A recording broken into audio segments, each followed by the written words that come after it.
Hello, എല്ലാവർക്കും നമസ്കാരം. നമ്മുടെ ജനപ്രിയ നായകൻ ദിലീപ് അഭിനയിച്ച പവി കെയർടേക്കർ എന്ന ഏറ്റവും പുതിയ സിനിമയെ കുറിച്ചുള്ള ഒരു റിവ്യൂ വീഡിയോ ആണ് നമ്മൾ ഇന്ന് ചെയ്യുന്നത്. ഇന്ന് റിലീസ് ചെയ്ത ദിലീപേട്ടൻ്റെ ഏറ്റവും പുതിയ സിനിമയാണ് പവി കെയർടേക്കർ. സംവിധാനം ചെയ്തിരിക്കുന്നത് നമ്മുടെ എല്ലാം പ്രിയപ്പെട്ട യുവ നടനായ വിനീത് കുമാറാണ്. ഒരുപാട് സിനിമകളിലൂടെ നമുക്ക് അദ്ദേഹത്തെ നടനായി പരിചയമുണ്ട്. അദ്ദേഹത്തിൻ്റെ മൂന്നാമത്തെ സംവിധാന സംരംഭമാണ് ഇത്. ഈ പവി കെയർടേക്കർ എന്ന സിനിമയെക്കുറിച്ച് ഒറ്റ വാക്കിൽ പറഞ്ഞു കഴിഞ്ഞാൽ, കഴിഞ്ഞ ഒരു 2-3 വർഷത്തിനിടയിൽ ഇറങ്ങിയ ദിലീപ് സിനിമകളിൽ വെച്ച് കമ്പാരിറ്റീവ്ലി ബെറ്റർ എന്ന് പറയാവുന്ന ഒരു സിനിമയായിട്ടാണ് എനിക്ക് തോന്നിയത്. ഉദാഹരണം പറഞ്ഞു കഴിഞ്ഞാൽ, നമ്മുടെ വോയിസ് ഓഫ് സത്യനാഥൻ, തങ്കമണി, ബാന്ദ്ര പോലുള്ള തട്ടുപൊളിപ്പൻ സിനിമകളെ ഈ അടുത്തിടെ ഇറങ്ങിയ അദ്ദേഹത്തിന്റെ 3 സിനിമകളെ വെച്ച് കമ്പയർ ചെയ്ത് നോക്കുന്ന സമയത്ത് വളരെ ഫാർ ബെറ്റർ ആയിട്ടുള്ള ഒരു സിനിമയായിട്ടാണ് ഈ പവി കെയർടേക്കർ എന്ന സിനിമ എനിക്ക് ഫീൽ ചെയ്തത്. ഈ സിനിമയുടെ ഒരു പ്ലോട്ട് എന്താണെന്ന് വെച്ച് കഴിഞ്ഞാൽ, ദിലീപ് എന്ന് പറയുന്ന വ്യക്തി അവതരിപ്പിക്കുന്ന പവിത്രൻ എന്ന കഥാപാത്രം, പവി എന്നാണ് അദ്ദേഹത്തിന് എല്ലാവരും വിളിക്കുന്നത്. ഈ കഥാപാത്രം ഒരു വലിയ ഒരു ഫ്ലാറ്റിന്റെ കെയർടേക്കറാണ്, നൈറ്റ് സെക്യൂരിറ്റി കൂടിയാണ്. ആ ഫ്ലാറ്റിൽ താമസിക്കുന്ന സ്ത്രീകളും അവിടെ ജോലി എടുക്കുന്ന സ്ത്രീകളും അവിടേക്ക് പല ആവശ്യങ്ങൾക്കായി വന്നു പോകുന്ന സ്ത്രീകളും പിന്നെ അദ്ദേഹം പുറത്തു വെച്ച് പരിചയപ്പെടുന്ന സ്ത്രീകളൊക്കെ ആയിട്ട് ഒരുപാട് സ്ത്രീ കഥാപാത്രങ്ങൾ, ഏകദേശം ഒരു 5 സുന്ദരികളായ നായികമാരെ നമുക്ക് ഈ സിനിമയിലൂടെ സംവിധായകൻ പരിചയപ്പെടുത്തിരുന്നുണ്ട്. ഈ പവിയുടെ ജീവിതത്തിലേക്ക് കടന്നു പോകുന്ന ചില സ്ത്രീ കഥാപാത്രങ്ങൾ. പെട്ടെന്ന് സുപ്രഭാതത്തിൽ എന്തുണ്ടാവുമെന്ന് വെച്ച് കഴിഞ്ഞാൽ, ഒരു അജ്ഞാത കാമുകി നമ്മുടെ പവിയുടെ ജീവിതത്തിലേക്ക് കടന്നു വരികയാണ്.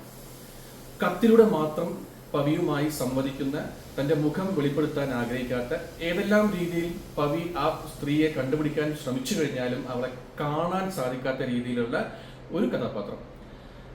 പക്ഷെ നേരത്തെ കാണിച്ച ആ 5 പേരിൽ ആരോ ഒരാളാണ് ആ സുന്ദരി. ആ 5 പേരിൽ ആരാണ്? ഈ കഥ കേൾക്കുമ്പോൾ നിങ്ങൾക്ക് എന്താണ് ഓർമ്മ വരുന്നത്? ഒരുപാട് സിനിമകൾ നമ്മുടെ മനസ്സിലൂടെ കടന്നു പോകുന്നില്ലേ? ഈവൻ സമ്മർ ഇൻ ബെത്ലഹേം തുടങ്ങിയ സിനിമകൾ വരെ നമ്മുടെ മനസ്സിലേക്ക് കടന്നു വന്നു വരും. ഇത് തന്നെയാണ് ഈ സിനിമയുടെ ഏറ്റവും വലിയ പ്രശ്നം എന്ന് പറയുന്നത്. ഈ സിനിമയുടെ പ്ലോട്ട് ആയാലും അതിലേക്ക് കൂട്ടിച്ചേർത്ത രംഗങ്ങളായാലും എല്ലാം തന്നെ നമുക്ക് മുമ്പ് ഒരുപാട് സിനിമകളിലൂടെ നമ്മൾ കണ്ട് പരിചയിച്ച ഒരു പശ്ചാത്തലം പോലെ തോന്നും. എല്ലാ സീനുകൾക്കും നമുക്ക് ഏതെങ്കിലും ഒരു പഴയ സിനിമയുമായിട്ട്, ദിലീപിന്റെ തന്നെ പല സിനിമകളുമായിട്ട് നമുക്ക് ഒരു കൂട്ടിയോജിപ്പിച്ച് വായിക്കാൻ തോന്നും. അതാണ് ഈ സിനിമയുടെ ഒരു ഏറ്റവും വലിയൊരു ന്യൂനത എന്ന് പറയുന്നത്. അതായത് ദിലീപിന്റെ തന്നെ റിംഗ് മാസ്റ്റർ, പിന്നെ ബോഡി ഗാർഡ്, ഇപ്പോൾ ഇതുപോലുള്ള സിനിമകളുണ്ടല്ലോ. ഈ സിനിമകളിലേക്ക് നമ്മുടെ മലയാളത്തിലെ ഒരു സൂപ്പർ ഹിറ്റ് സിനിമകളൊന്നായ നമ്മുടെ ലാലേട്ടൻ അഭിനയിച്ച ഒപ്പം എന്ന സിനിമയിൽ അദ്ദേഹത്തിന്റെ ഒരു പശ്ചാത്തലം, ആ ഒരു ലാലേട്ടന്റെ കഥാപാത്രം ഉണ്ടല്ലോ, അതിന്റെ പശ്ചാത്തലം എടുത്തു വെച്ചിട്ട് അതിലേക്ക് ഒരു ഉപകഥയായിട്ട് അല്ലെ നമ്മുടെ ഈ ബോഡി ഗാർഡിന്റെ കഥ കൊടുത്ത് അതിലേക്ക് കുറെ നമ്മുടെ ഈ ദിലീപേട്ടൻ തന്നെ പല സിനിമകളായിട്ടുള്ള ഈ പറക്കും തെളിക, പിന്നെ CID മൂസ പോലുള്ള സിനിമകളിലെ കുറെ രംഗങ്ങളൊക്കെ കൂട്ടിച്ചേർത്ത് കഴിഞ്ഞാൽ ഒരു അവിയൽ പരുവമായിട്ട് വരികയാണ്. അപ്പൊ അങ്ങനെ ഒരു സിനിമയുടെ ഏറ്റവും വലിയൊരു ന്യൂനത അത് തന്നെയാണ്. പിന്നെ ഈ ഒരു വിന്റേജ് ദിലീപേട്ടനെ തിരികെ കൊണ്ടുവരാൻ സംവിധായകൻ വിനീത് കുമാറും ദിലീപേട്ടൻ തന്നെയും ഒരുപാട് ശ്രമിച്ചിട്ടുണ്ട്. പക്ഷെ എന്തുകൊണ്ടോ അദ്ദേഹത്തിന് പഴയ ഫ്ലെക്സിബിലിറ്റി ഇല്ല.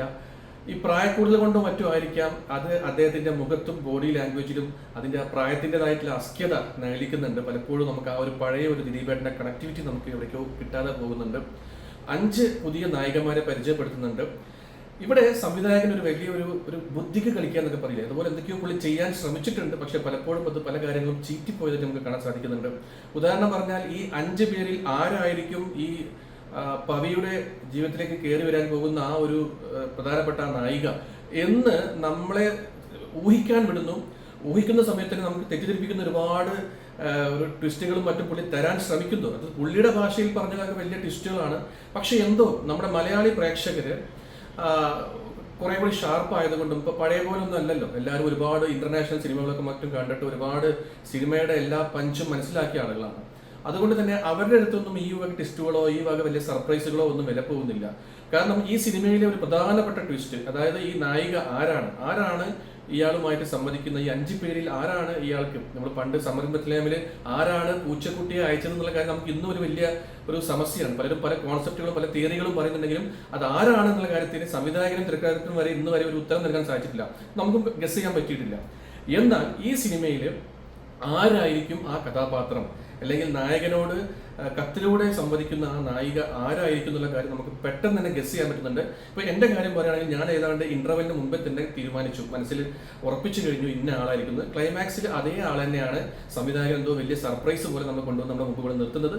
പക്ഷെ നമുക്ക് പ്രത്യേകിച്ച് യാതൊരു പഞ്ചും തോന്നുന്നില്ല എന്നതാണ് പ്രശ്നം. ഇപ്പോൾ ഈ കുറ്റാന്വേഷണ സിനിമകളിലൊക്കെ ചില സംവിധായകർ കാണിക്കാറുണ്ട്, അവർ ഏതെങ്കിലും ഒരു വ്യക്തിയിലെ ഒരു ക്യാരക്ടറിനെ നമ്മുടെ മുന്നിൽ കൊടുത്തിട്ട് എന്തോ ഒരു വലിയൊരു സർപ്രൈസ് പോലെ അവതരിപ്പിക്കും. അയാളിങ്ങനെ സർറഗേറ്റ് ആയിട്ട് ഇങ്ങനെ വെച്ചുകൊണ്ട് ക്ലൈമാക്സിൽ കൊടുക്കുന്നതാണ് ഇയാളാണ് എല്ലാം ചെയ്തതെന്നുള്ള രീതിയിലൊന്ന് അവതരിപ്പിക്കാറില്ലേ.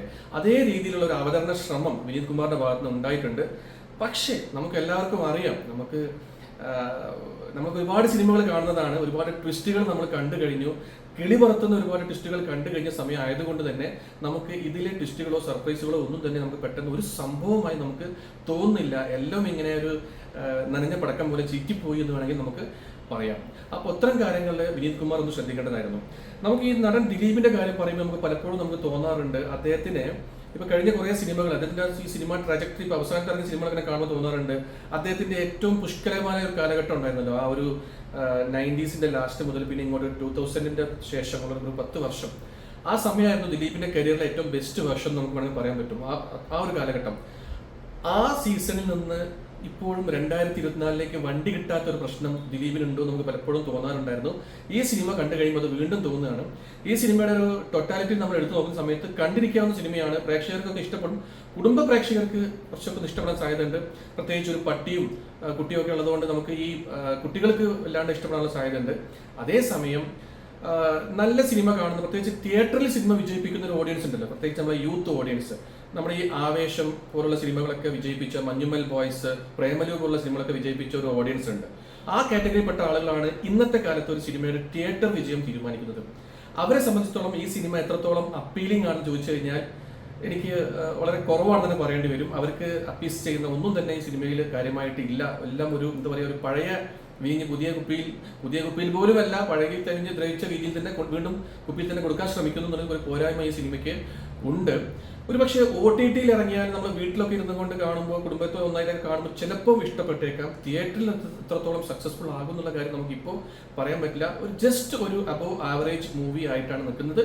ഞാൻ ഈ പറഞ്ഞ പോലെ റീസെന്റ് ഇറങ്ങിയ ദിലീപ് സിനിമകളെ കുറിച്ച് ചിന്തിച്ച് നോക്കുമ്പോൾ അതിൽ ബെറ്റർ ആണ്. പക്ഷേ എന്താ വെച്ചാൽ, ഇപ്പൊ ദിലീപിന്റെ ഏറ്റവും നല്ല കാലഘട്ടമായ കല്യാണരാമൻ പോലുള്ള സിനിമകളൊക്കെ ഇറങ്ങിയ ആ ഒരു കാലഘട്ടം ഉണ്ടല്ലോ, പഞ്ചാബി ഹൗസ്, കല്യാണരാമനൊക്കെ ഇറങ്ങിയ പോലത്തെ ആ ഒരു സമയത്ത് ഇറങ്ങിയിരുന്നെങ്കിൽ ചിലപ്പോൾ ഒരു വലിയ സംഭവമായിട്ട് നമുക്ക് തോന്നുമായിരുന്നു. അതിന്റെ ക്ലൈമാക്സും ട്വിസ്റ്റുകളൊക്കെ വലിയ സംഭവമായി നമുക്ക് തോന്നുമായിരുന്നു. പക്ഷെ ഇപ്പോഴത്തെ ഒരു ഫോർമാറ്റിൽ, ഇപ്പോഴത്തെ ഒരു ടെംപ്ലേറ്റിൽ ഈ പടം നമുക്ക് ഒട്ടും തന്നെ നമുക്ക് ഈ ഒരു കാലത്തിന് സ്യൂട്ട് ആകുന്നില്ല. നമുക്കൊരു വലിയൊരു ആസ്വാദ്യകരമായ സംഭവമായി നമുക്ക് തോന്നുന്നില്ല. അദ്ദേഹത്തിന്റെ കഴിഞ്ഞ 3 ഫിലിമുകൾ ഫ്ലോപ്പ് ആയതുകൊണ്ട് മാത്രം ഈ ഫിലിം നമ്മൾ നോക്കുമ്പോൾ തമ്മിൽ പേരും തൊമ്മൻ എന്ന രീതിയിൽ കമ്പാരിറ്റീവ്ലി ബെറ്റർ ആയി തോന്നുന്നുണ്ടെന്ന് മാത്രം. എന്തായാലും വല്ലാണ്ട് ബോർ അടുപ്പിച്ചിട്ടില്ല. കുറച്ച് ഇടയ്ക്ക് 1-2 സ്ഥലത്ത് കുറച്ച് ഒരു ലാഗിങ് ഒക്കെ നമുക്ക് ഫീൽ ചെയ്യുന്നുണ്ടെങ്കിലും ഒരുപാട് അങ്ങോട്ട് ബോർ അടുപ്പിക്കാണ്ട് വലിയ മോശം പറയാത്ത രീതിയിൽ തന്നെ സംവിധായകൻ സിനിമ തുടക്കം തൊട്ട് അവസാനം വരെ കൊണ്ടുപോയി അവസാനിപ്പിച്ചിട്ടുണ്ട്. പക്ഷെ ഒന്നും പുതുമയില്ല, ഒരു സീനിൽ ഒരു പുതുമയില്ല. കുറെ ക്ലീശേ രംഗങ്ങൾ നമുക്ക് തോന്നുന്നുണ്ട്. നമ്മളിങ്ങനെ പറയാറില്ലേ, ക്രിഞ്ച് എന്നൊക്കെ തോന്നാവുന്ന ദിലീപ് സിനിമകളൊക്കെ ഒരുപാട് കണ്ടിട്ടുള്ള ഒരുപാട് ഈ തമാശകളിലൊക്കെ കെട്ടിക്കൂട്ടിയ കോമഡി എന്നൊക്കെ പറയും. കുറച്ച് നമ്മൾ കിച്ചൺ കോമഡികൾ ഉണ്ടാവും. കിച്ചണിൽ എന്തോ ഒരു പൂച്ചയോ പട്ടിയോ ഓടിക്കുന്ന സമയത്ത് തലയിലൂടെ മഞ്ഞപ്പൊടി വീഴുന്നു, മല്ലിപ്പൊടി വീഴുന്നു, അതുപോലത്തെ ഒരുപാട് തമാശകൾ കൂട്ടിക്കലർത്തി വെറുതെ വികൃതമാക്കാൻ വേണ്ടി ശ്രമിച്ചിട്ടുണ്ട്. അതൊക്കെ ഒഴിവാക്കാമായിരുന്നു. എനിവേ, ടോട്ടാലിറ്റി നോക്കുന്ന സമയത്ത് ഒരു അബവ് ആവറേജ് സിനിമ. കുടുംബ പ്രേക്ഷകർക്ക് കുട്ടികളുടെ കൂടെ പോയി കണ്ടു കഴിഞ്ഞാൽ ഞാൻ നേരത്തെ പറഞ്ഞ പോലത്തെ കുറച്ച് തമാശ രംഗങ്ങളും അതിൻ്റെ കൂടെ നമ്മുടെ ചില ഈ പട്ടിയൊക്കെ വരുന്നതുകൊണ്ട്, അങ്ങനത്തെ ഒരു ആനിമൽസ് ഒക്കെ ഉള്ളതുകൊണ്ട് തന്നെ സ്വാഭാവികമായിട്ടും കുട്ടികൾക്കൊക്കെ ഇഷ്ടപ്പെടുന്നതാണ്. പിന്നെ ദിലീപ് ഒരു പരിധി വരെ അദ്ദേഹത്തിന്റെ പഴയ ആ മാനറിസങ്ങളും ബോഡി ലാംഗ്വേജും ഒക്കെ ഇങ്ങനെ കൊണ്ടുവരാൻ ശ്രമിച്ചിട്ടുണ്ട്. പക്ഷെ അദ്ദേഹം വിജയിച്ചു എന്ന് ചോദിച്ചു കഴിഞ്ഞാൽ 100% വിജയിച്ചിട്ടില്ല. പക്ഷേ എവിടേക്കോ അതിന് പഴയ ദിലീപിന്റെ ഒരു മിന്നാട്ടം വന്നു പോകുന്നുണ്ട്. എനിവേ, എല്ലാവരും ഈ സിനിമ തിയേറ്ററിൽ ഒന്ന് കണ്ടു നോക്കുക. ഞാൻ പറഞ്ഞത് എൻ്റെ അഭിപ്രായം മാത്രമാണ്. ഒരു അവസാന ജഡ്ജ്മെന്റ് ഒന്നുമല്ല. നിങ്ങൾക്ക് നിങ്ങളുടേതായിട്ടുള്ള അഭിപ്രായം ഉണ്ടാവാം. സിനിമ കണ്ടു നോക്കിയിട്ട് നിങ്ങൾ തീരുമാനിക്കുക കാണാൻ വേണ്ടതെന്ന്. Anyway, thank you. നമുക്ക് വേറൊരു വീഡിയോയിൽ നമുക്ക് വേറൊരു വിഷയം ചർച്ച ചെയ്തുകൊണ്ട് നമുക്ക് വീണ്ടും വരാം. അതുവരെ എല്ലാവർക്കും ഗുഡ് ബൈ.